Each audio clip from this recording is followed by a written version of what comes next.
可以留言在我们的 LINE 社群的实战工坊上面。OK， 好，那基本上我们每2周都会有一次这样的直播。那我们目前时间是暂定就礼拜三的中午，大概半个小时的时间。如果你刚好有时间休息，或者说你可以看直播的时候，互相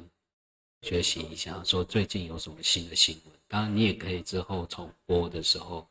重新回看，但是那个影片的完整度，还有就是经过剪辑，可能就比较没有那么精彩。那我也是很希望大家可以各同意，也可以大家线上做互动。那一样话不多说，我一样先来跟你说，我车子这个礼拜就要有你，你能不能帮忙处理？正常来讲都没有办法，对不对？那问题是不是说你跟他讲一句话，这挖不挖都，你去找别人，那你跟第三方厂商可以这样讲。可是你看原厂呢，你跟原厂跟你讲，你这个新车我有没有办法处理，我没有办法帮你修，你觉得你是新车主，你有办法接受吗？正常来讲，我们一般人应该很难接受吧，因为我觉得因为车主一定会觉得说，你们的零件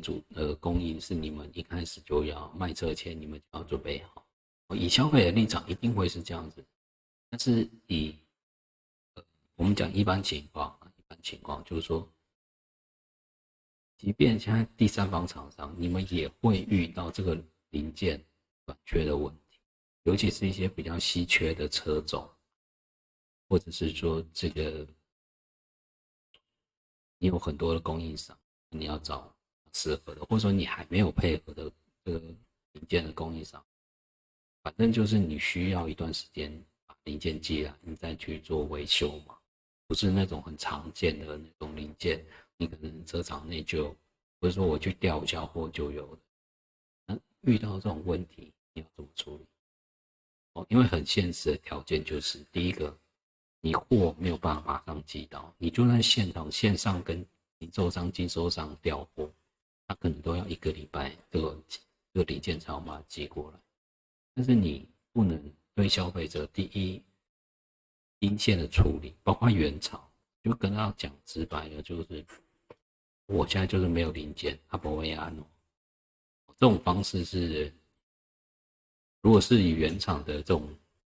地位来讲，它比较大，这一定是会引起一个公关危机的。因为消费者他们一定有很多的管道，就算他没有管道，他私底下跟他们的车友啊、家人聊天聊到这个事情，也会对这个车厂的印象或这个特定的这个车款的印象，会打一个很大的问号。就是说你们没有货，没有零件，那你们还敢卖吗？这个对车厂来讲，印象的伤害是很大的，食衣住行啊等很多第一阶段都是因为这样收掉，那就很可惜，因为你的经验没有办法累积嘛。那保修业又是比较特殊的产业，就是说你们还是要有技术，而且你还要必须的不断精进交流，而且现阶段的情况就是你们有这么多的车种要修，这么多的车厂，这么多的零件，每一个都要精通，也是不现实，也不可能。不太可能，但是就是大家要互相交，总而言之就是大家要互相交流，持续学习哦。可以看到这不是我说的这个是一位林先生说的。那你不管你是资深还是之前，不管你是师傅还是学徒，不管你是老板还是刚创业的，其实你就是要不断的学习那学习的方式有很多那现在最简单的方式真的就是你可以到我们的社区讨论区看到我们这些文章，大家互相的交流。那你也可以去找更多网站的文章，或是你有办法看原厂的文件，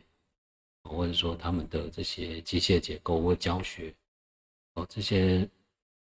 原厂的这些说明等等，也可以你有能力，英文够好的话，也都可以去原厂看就原厂它比较资深，比较有权威，也可以这样子。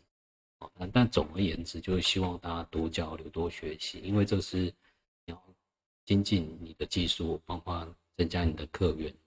这是不可或缺的。最后一样就是欢迎大家尽量的在讨论上面做分享，这个我们这边都会尽可能跟他做回馈。好的，好，那我是卡斯纳的社群顾问 JR，感谢大家今天来参观直播。好，那我们下一次的直播再见喽。拜拜。